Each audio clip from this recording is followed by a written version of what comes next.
الله يذهب نيتنا في نيتهم وعملنا في عملهم وأهلنا في أهلهم وقوتنا في قوتهم. ألا هذه النية بنية الخير من خير الدنيا والآخرة وإلى حضرة النبي محمد صلى الله عليه وسلم. الفاتحة. أعوذ بالله من الشيطان الرجيم. بسم الله الرحمن الرحيم. الحمد لله رب العالمين الرحمن الرحيم مالك يوم الدين. إياك نعبد وإياك نستعين. اهدنا الصراط المستقيم صراط الذين أنعمت عليهم غير المغضوب عليهم ولا الضالين. فكل من حين أستغفر الله من جميع السيئات تبنا إلى الله من الذنوب ومن العيوب.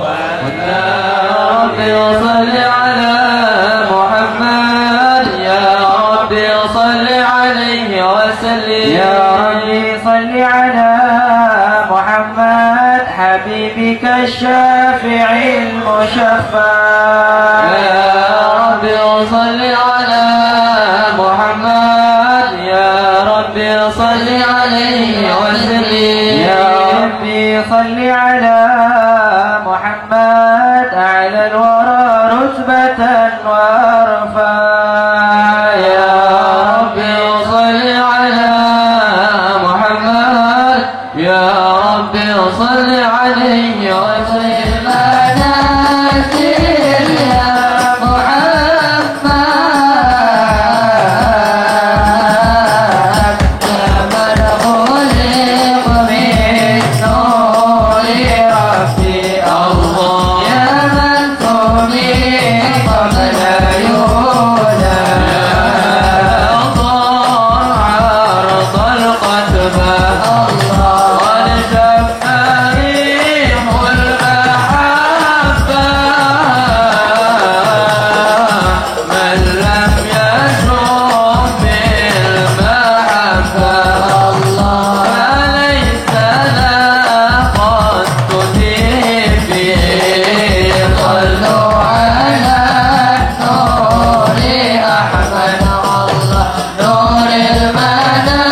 الحمد لله الذي أحسن تدبير الكائنات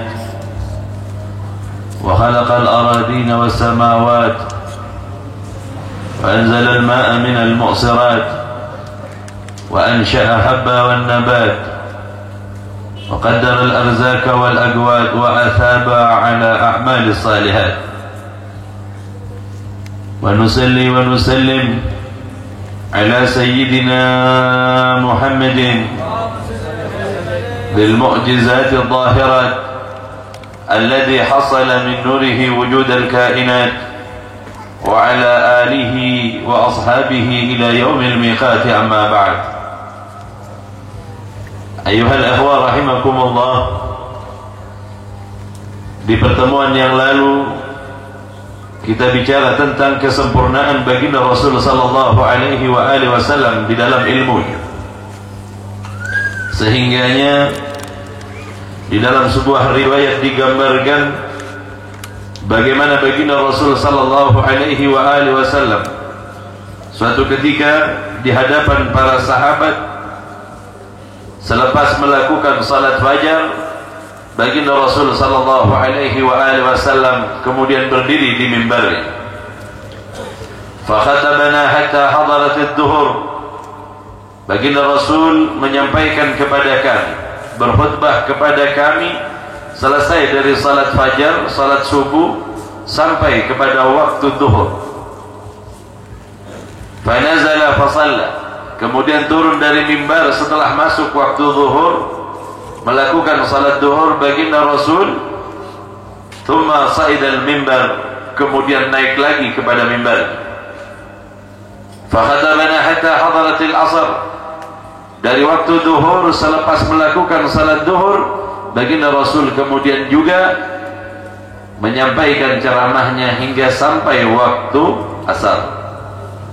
Fa nazala fa shalla. Maka kemudian beliau turun dari mimbar ketika masuk waktu asar. Thumma sa'ida al-mimbar fa khatabana hatta ghariba asy-syams.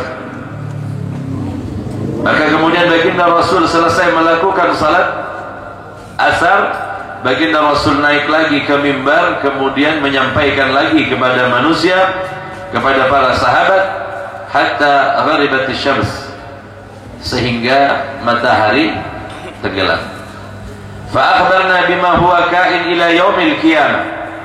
Beliau kemudian menceritakan dari awal penciptaan sampai kepada segala sesuatunya sampai tiba pada hari kiamat. Semuanya diceritakan oleh baginda Rasul sallallahu alaihi wasallam. Fa'alamuna ahfadna fa'alamuna ahfadun. Mereka yang paling alim di antara kami, mereka yang paling banyak menghafal hadis baginda Rasul. Mereka yang paling kuat hafalannya, mereka yang paling pintar di antara kami, mereka lah yang paling banyak hafal dari apa yang disampaikan oleh baginda Rasul sallallahu alaihi wasallam.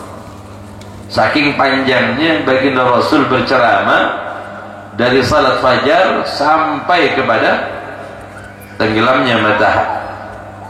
Fama taraka amran yakun ila yaumil qiyamah illa akhbaran.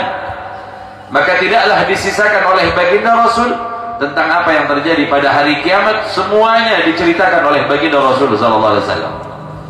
luasnya ilmu baginda Rasul sehingganya bercerita dari awal penciptaan hingga akhirnya manusia nantinya menghadapi yang namanya hari kiamat. Warawa Abu Daud an Hudzaifah radhiyallahu anhu qala wallahi ma adri anasiya ashabi am tanasaw wallahu ma taraka Rasulullah sallallahu alaihi wasallam min qa'idin fitnah ila an tanqadi ad-dunya yablughu man ma'ahu 300 fasa'ida illa sammahu lana bi ismihi wa ismu abi wa ismu qabilatihi.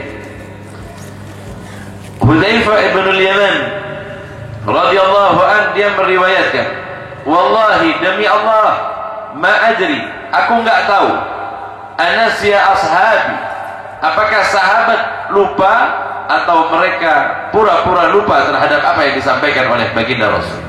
Saking banyak, bukan bentuk kemudian mereka melupakan perkataan baginda Rasul, tetapi saking banyaknya yang disampaikan oleh baginda Rasul, kepala mereka nggak mampu untuk menyimpan semua apa yang disampaikan oleh baginda Rasul sallallahu alaihi wasallam. Wallahi ma taraka Rasulullah, demi Allah tidak meninggalkan baginda Rasulullah sallallahu alaihi wasallam min qaidil fitnah. Mereka setelah baginda Rasul bercerita semuanya. Ada satu hadis, Hudzaifah ibn al-Yaman berkata, dengan mendahului kalimat dengan bersumpah kepada Allah Subhanahu wa taala, beliau kemudian berkata, akhbarani Rasulullah sallallahu alaihi wasallam. Lihat kalimat hadis. Kalau sahabat menyebutkan akhbarani, baginda Rasul memberitahukan kepadaku saja. Biasanya jika ada orang lain di sana pasti dikabarkan. Sama dengan hadisnya Sayyidina Umar ibn al-Khattab ketika duduk dan datang malaikat Jibril yang bertanya tentang Islam.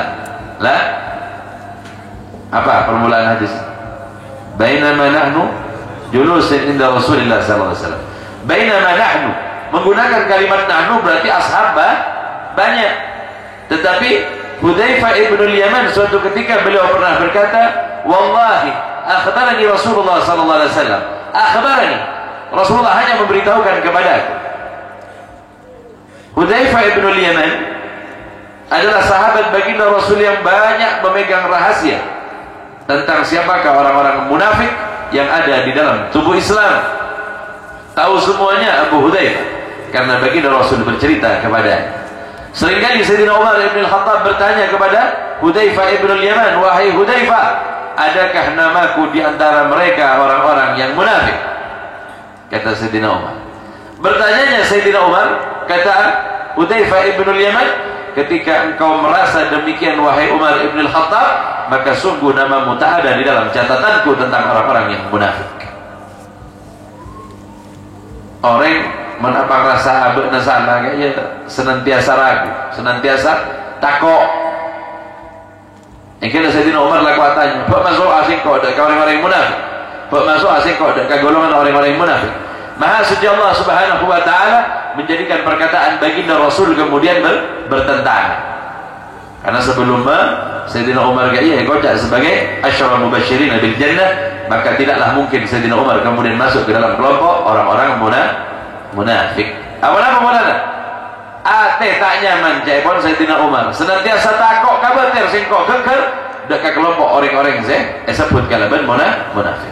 Sehingganya Hudzaifah ibn al-Yaman berkata, ketika resah hatimu dan senantiasa bertanya wahai Umar, maka ketahuilah namamu tak ada di kelompok orang-orang munafik. Ini Hudzaifah ibn al-Yaman. Apa yang diceritakan oleh baginda Rasul kepadanya? Banyak sekali yang diceritakan kepada Hudzaifah ibn al-Yaman. Di antaranya apa? Min qaidil fitnati ila an tanqadhi ad-dunya yablughu min man ma'ahu 300 fasaidah. Diceritakan setiap panglima-panglima yang memiliki 300 orang lebih yang akan berbuat kerusakan di muka bumi ini, yang membunuh. Di antaranya Muhtar Al-Thaqafi, di antaranya Hajjaj bin Yusuf. Hajjaj bin Yusuf termasuk orang yang paling banyak membunuh di antara tabi'in, dan dia adalah seorang panglima yang ditakuti karena keburukannya, bukan karena kebaikan. Semuanya muncul dan disebutkan satu persatu. Lihatlah kata Hudzaifah ibn al-Yaman, illa sammahu lana bi ismi.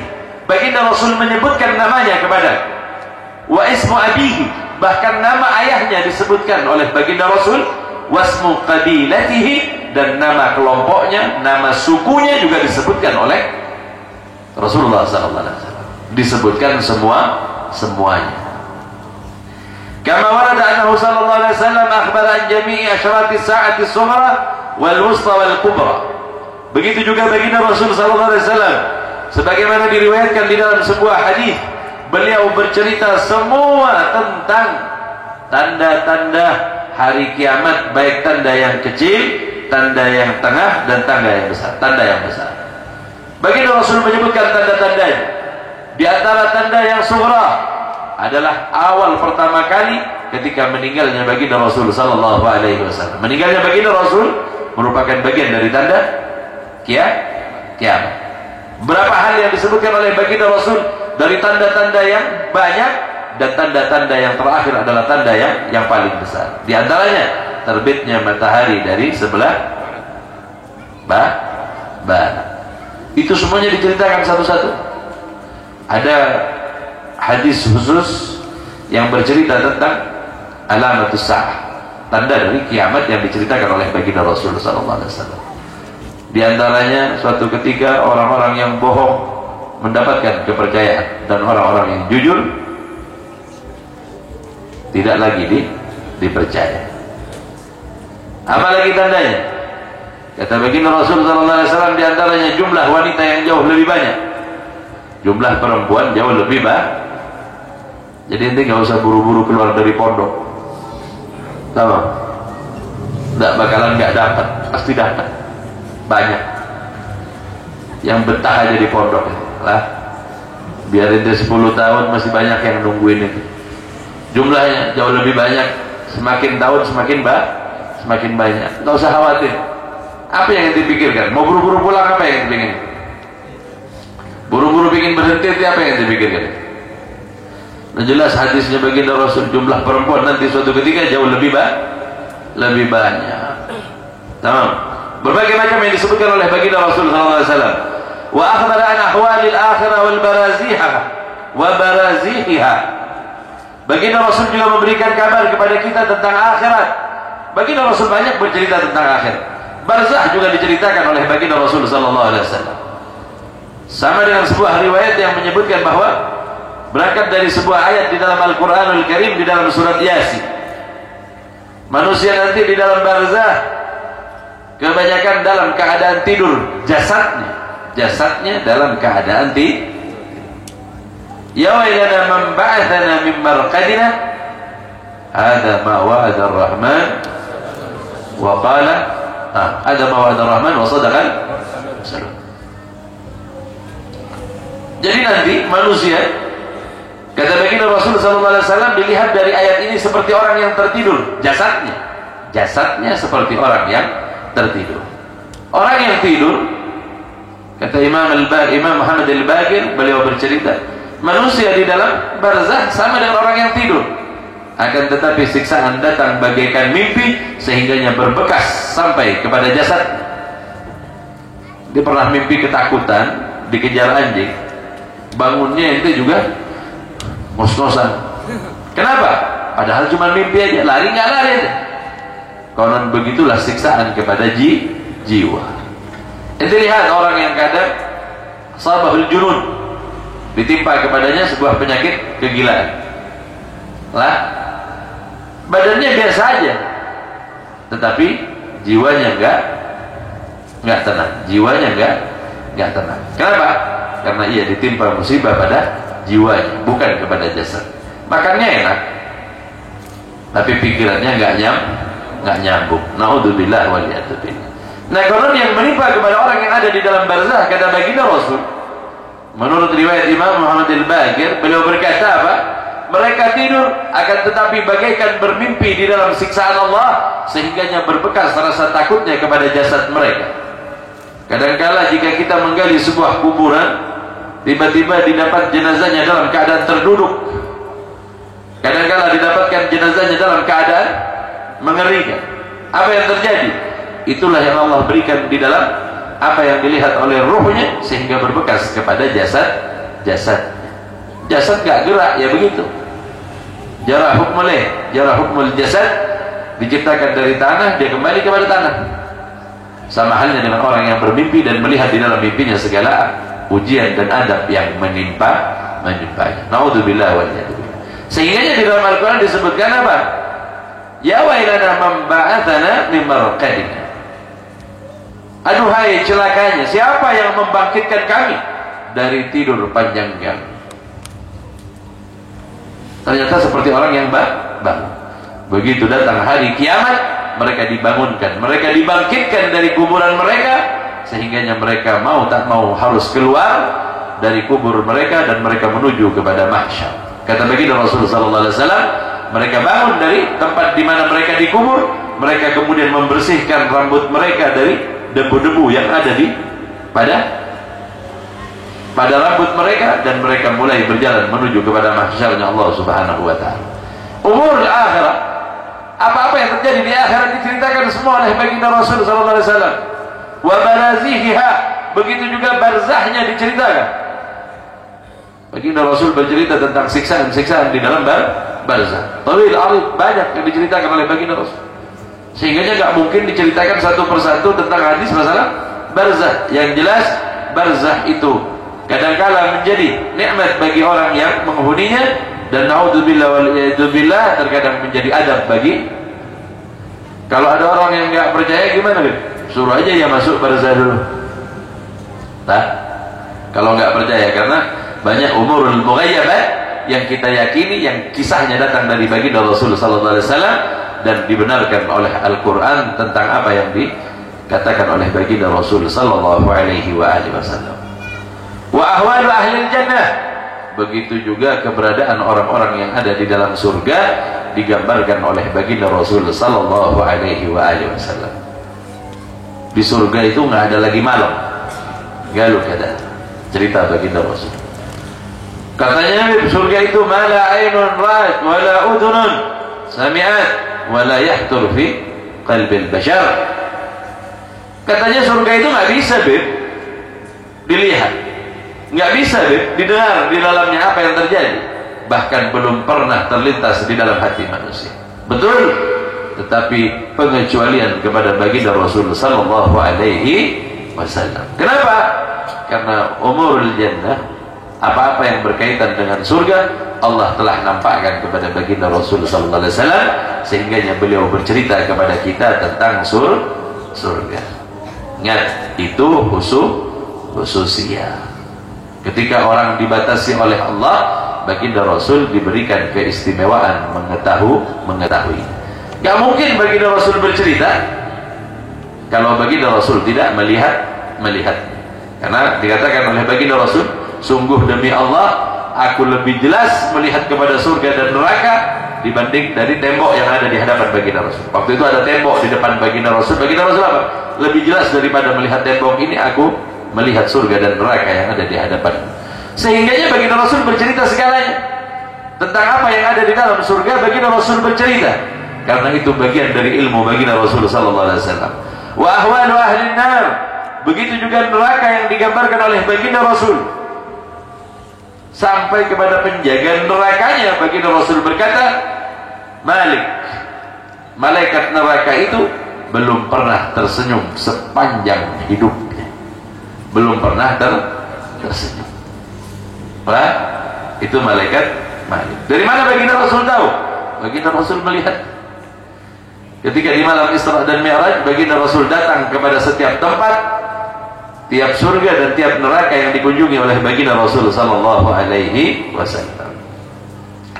Wa tafasilu umurihim kulluhum, wa tafasilu umurihim kulluha kama huwa mubayyan fi kutubis sunnah. Sebagaimana dijelaskan di dalam kitab-kitab sunnah, maka diceritakan secara tafasil tentang surga dan neraka, diceritakan secara sempurna, secara detail oleh baginda Rasul sallallahu alaihi wasallam. Wa fi hadha dalil ala si'ati ulumihi allati afadaha Allah ta'ala alaihi sallallahu alaihi wasallam. Dari inilah kemudian kita tahu bahwa baginda Rasul mampu menceritakan surga dan neraka. Inilah ilmu baginda Rasul sallallahu alaihi wasallam. Tafasil secara sempurna baginda Rasul cerita, sehingga tidak ada yang tersembunyi kepada baginda Rasul sallallahu alaihi wasallam. Apalagi yang diceritakan oleh baginda Rasul? Hampir semuanya diceritakan oleh baginda Rasul. Wa min dzalika ittila'uhu sallallahu alaihi wasallam ala awalim. Baginda Rasul sallallahu alaihi wasallam bercerita tentang setiap alam. Kama sahha fi ahaditsil mi'raj, sebagaimana dijelaskan di dalam hadis tentang Mi'raj. Baginda Rasul bertemu dengan para nabi, baginda Rasul bertemu dengan para arwah, baginda Rasul sallallahu alaihi wasallam bertemu dengan para malaikat semuanya, sehingganya berceritalah baginda Rasul tentang apa yang belum ada terlintas di dalam kepala manusia. Contoh salah satunya ketika bertemu dengan malaikat penghitung rahmatnya Allah Subhanahu wa taala. Suatu ketika baginda Rasul sallallahu alaihi wasallam melihat sesosok malaikat yang besar luar biasa. Malaikat yang besar ini memiliki 1000 tangan. Di setiap tangan memiliki 1000 jari. Jadi kalau pulang ini gambar lah. Mudah-mudahan muat kertasnya itu untuk gambar gitu. 1000 tangan, 1000 jari. Setiap tangan memiliki 1000 jari. Bertanyalah baginda Rasul kepada malaikat Jibril, wahai Jibril, siapakah ia? Ia adalah malaikat penghitung rahmat ya Rasulullah. Maka baginda Rasul mendatangi. Wahai malaikat, betulkah engkau dapat menghitung pemberian Allah Subhanahu wa taala? Betul. Ya Rasulullah, di antara rahmat Allah Subhanahu wa taala yang aku hitung adalah banyaknya tetesan hujan yang Allah turunkan. Setiap tetesan yang turun di gunung, aku tahu jumlahnya. Setiap tetesan hujan yang turun di daratan, aku mengetahui jumlahnya. Berapa yang turun di laut, aku mengetahui. Berapa yang turun di padang Sahara, aku mengetahui. Berapa yang turun di hutan, aku mengetahui. Aku hitung semuanya dan aku mampu untuk menghitungnya. Dari zaman pertama dijadikan sampai detik ini, aku sudah menghitung banyak dari tetesan hujan yang Allah berikan kepada makhluk. Tapi ya Rasulullah, anda ini punya kelemahan. Apa kelemahan itu? Jika ada satu di antara umatmu bersalawat kepadamu, laki-laki atau perempuan, niscaya aku tak mampu menghitung banyaknya rahmat Allah Subhanahu wa taala yang Allah berikan kepada orang yang bersalawat tadi. Sokor sampean benggol. Bermalam bisa salawat dan aku Rasul. Untung tak baca kak sini apa kayak Allah taala. Boleh baca kak pas tak bisa guli kan mak. Maka sokor terus Allah taala kayak setiap bertona alhamdulillah dak kasatnya apa paling ipun Allah Subhanahu wa taala. من أنه صلى الله عليه وسلم عرج به إلى السماوات السبع ودخلها واحدة ورأى فيها ما رأى واجتمع مع الرسل والسلام. Bahkan baginda Rasul di waktu dimi'rajkan oleh Allah Subhanahu wa taala menembus setiap lapisan langit. Baginda Rasul melihat setiap penghuni. Dimin lambak manusia kaya sesuai lambak yang nalikan ada dengan itunya. Umpamana amalan nakila kaya hanya mengangkatnya di langit yang pertama, maka Allah letakkan ruhnya di langit yang pertama. Jika ia yang memiliki kedudukan lebih tinggi, maka derajatnya kemudian Allah naikkan, Allah letakkan orang tadi di langit yang kedua, sampai mereka orang-orang yang diletakkan di langit yang ketujuh bersama Nabi Allah Ibrahim alaihissalam. Maka setiap ruh diletakkan sesuai derajatnya, di mana tempatnya, sejauh apa perjalanannya ketika ia menuju kepada Allah Subhanahu wa taala. Hingga sampai dekat Rasul yang berjumpa dengan Allah Subhanahu wa taala, maka kedudukan baginda Rasul jauh di atas setiap makhluk, menembus setiap lapisan langit, dan semuanya diketahui oleh baginda Rasul sallallahu alaihi wasallam. roh dari orang-orang muslim Allah subhanahu wa ta'ala letakkan di langit yang pertama, sampai nanti tiba waktunya barulah kemudian Allah letakkan mereka, kembalikan mereka dan hidupkan hingga mereka kemudian berjalan di muka bumi sampai kepada mahsyarnya Allah subhanahu wa ta'ala. Sedemikian detailnya cerita baginda Rasul tentang alam ini, hingganya tidak menyisakan satu cerita pun kecuali baginda Rasul bercerita tentangnya. Itu sebab tadi sudah disampaikan oleh Hudzaifah ibn Yaman, ma adri anasya ashabi am tanasaw. Aku enggak tahu sahabat itu lupa atau pura-pura lupa. Artinya pura-pura lupa, mereka itu untungnya sifat lupa. Untung orang punya sifat lupa. Menumpian tak lupa sekali. Mereka batian orang saya kalebur sampai makin tahu bahwa ia berpakut buk-buk otongnya bin lupa ben. Ikan karena lupa kayak ia sampai tak pada ingat. Udah orang karena lebur saraga sebini mati pas makuk tak tahu agak nabol. Beda. Ontong beda lupa. Engki, ontong ke sampai. Saya tak bagus lupa lagi berlupa majerotak. Ini tak bagus. Ontong sampai ni lupa. Jadi sokor kan, rasa lupa kayaknya setong perkara saya bagus deh kak. Apa omong tak lupa sampai pun kau dah bakune nggak sampai kasih bini saya mati. Bakune nggak kasih laki saya mati. Kum sampai tak terus mah beremah. Ontong lebih lupa benar Allah. Kadang tak ada pak towet tak marah itu. Ada kata lupa bisa gila ben pun. Pola lagi, cepat lupa sampai. Pon apa boleh baca beda saya cer sampai. Begitu mati dekik nih bapak dengan bentok-bentok sekali acara tinggal jaga si bini dari gopur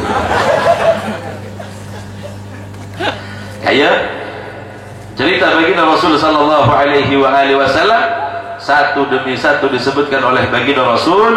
Apa-apa yang dilihat oleh baginda Rasul diceritakan kepada para sahabat.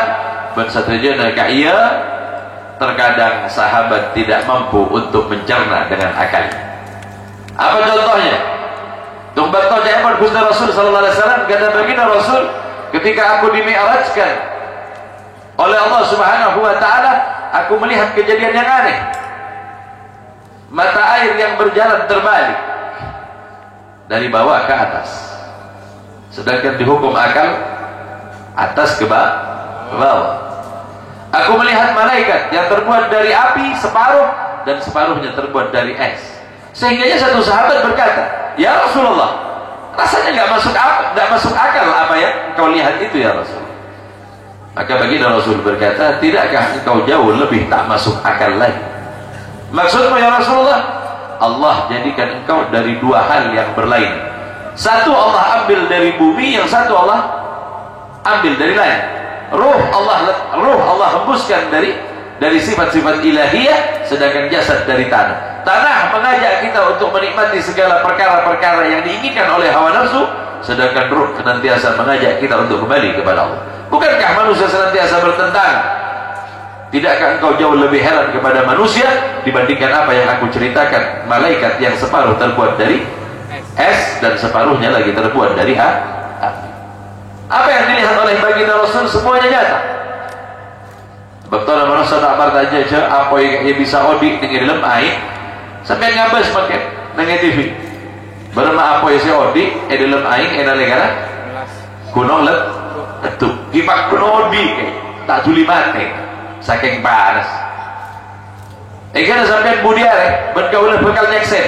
Sederhana apa saya pada Pak bin Gusti Rasul, apa yang disampaikan oleh baginda Rasul, semuanya suatu ketika kita akan melihat kebenaran baginda Rasul ketika di muka bumi, kebenaran baginda Rasul ketika di barzah, ketika kita dibangkitkan, ketika kita digiring ke mahsyar, sampai kita akan melihat siratal mustaqim, melihat mizan, melihat haud, telaga baginda Rasul sallallahu alaihi wasallam, semuanya akan kita lihat dan saksikan. Di saat itulah jika seseorang tidak mengimaninya dari dunia ini, maka keimanan setelahnya tidak akan menjadi sesuatu yang menambah kebaikan kepada diri. Pada aja sampurna ngabes parjoma. Sampurna ngabes parjoma. Beda Nabi seksa dah kubur, gua tak abar aja. Pas mati orang gila.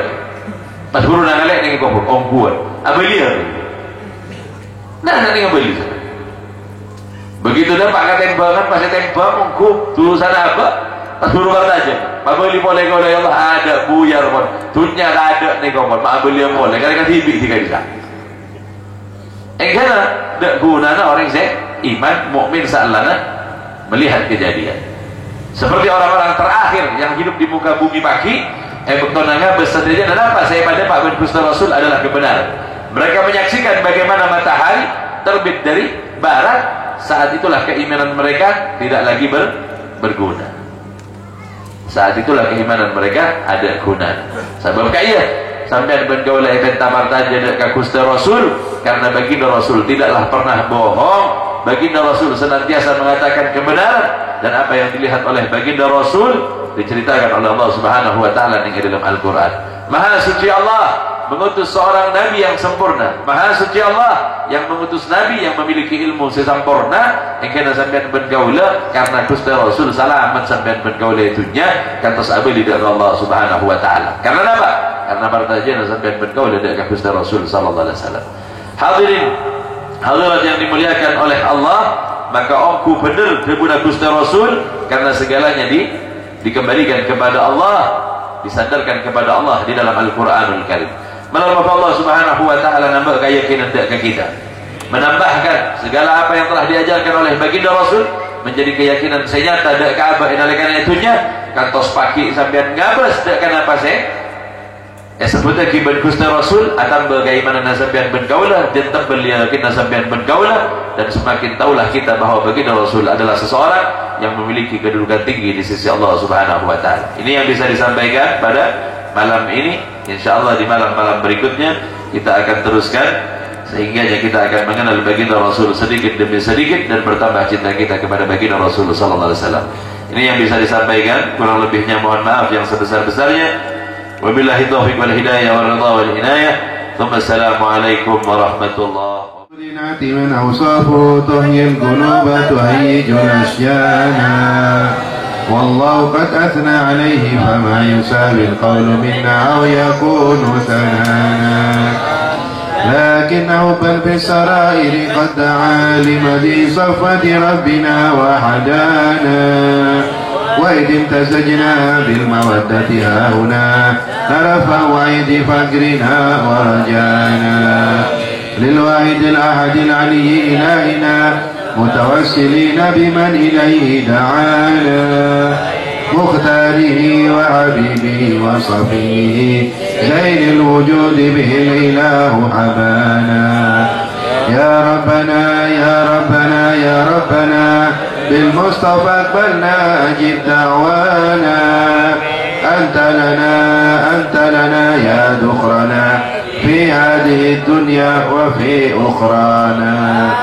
أصلح لنا الأحوال واغفر ذنبنا ولا تؤاخذ ربي إن أخطانا واسلك بنا في نهج طه المصطفى ثبت على قدم الحبيب خطانا أرنا بفضل منك طلعة أحمد في بهجة عين الرضا ترعانا واربط به في كل حال حبلنا وحبال من ودى ومن والانا والمحسنين ومن أجاب نداءنا وذوي الحقوق وطالبا أوصانا والحاضرين وساعيا في جمعنا ها نحن بين يديك أنت ترانا ولقد رجوناك فاجب لنا واسمع بفضلك يا سميع دعانا وانصر بنا سنة طه في بقاع الأرض واجمع كل من عادانا وانظر إلينا واسقنا كأس الهنا واشفي وعاف عاجلا مرضانا واقضي لنا الحاجات واسن ختمنا عند الممات واصلحا عقبانا يا ربي واجمعنا وأحبابا لنا في ذلك الفردوس يا رجوانا يا ربي واجمعنا وأحبابا لنا في ذلك الفردوس يا يا رجوانا يا ربي واجمعنا وأحبابا لنا في ذلك الفردوس يا رجوانا بالمصطفى صل عليه وآله ما حركت ريح الصبا أغصانا سبحان ربك رب العزة عما يصفون وسلام على المرسلين والحمد لله رب العالمين. الصلاة والسلام عليك يا سيد المرسلين، الصلاة والسلام عليك يا خاتم النبيين، الصلاة والسلام عليك يا من أرسلك الله رحمة للعالمين. ورضي الله تعالى عن أصحاب رسول الله أجمعين. آمين.